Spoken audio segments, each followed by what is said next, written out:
পুরাতন জিনিস এগুলো সব লাইন ছাড়া হয়, মোটর সারানো হয়। এই যে মোটর, এই যে বড় দল যে বানানো হয় মেশিনে, মোটরে সারানো হয়। এই লাইন সব ফ্যান হয়েছে, ফ্যান সার্ভিসিং করা হয়। এই যে ফ্যান সার্ভিসিং, ফ্যানের পরে এই এই মোটরটা 2 কেজি, এটাও সার্ভিসিং হয়। আমি এসছি সার্ভিসিং করতে, আমার মোটর এটা, এই মোটরটায় সার্ভিসিং করবো, জল উঠেনি, এটা সার্ভিসিং করতে মিস্ত্রি বলেছে 2000 থেকে 3000 টাকা লাগবে এটা সার্ভিসিং ফিটিং করতে, দিলে জল উঠবে ভালোভাবে। অনেক সব পুরাতন জিনিস পড়ে আছে।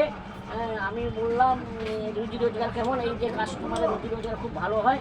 আমি সার্ভিসিং আসি, দোকানদার তো আছেন, দোকানদার আছে, এখানে সব যন্ত্রগুলো, এইসব নাট বল্টু এইসব সাজানো আছে সার্ভিসিংয়ের জন্য। আমিও আসছি, আমিও প্র্যাকটিস করতে এসেছি, যাতে সার্ভিসিং ঘোরানো হয়, দেখা যাক কীরকম ঘোরানো যায় নাটটা।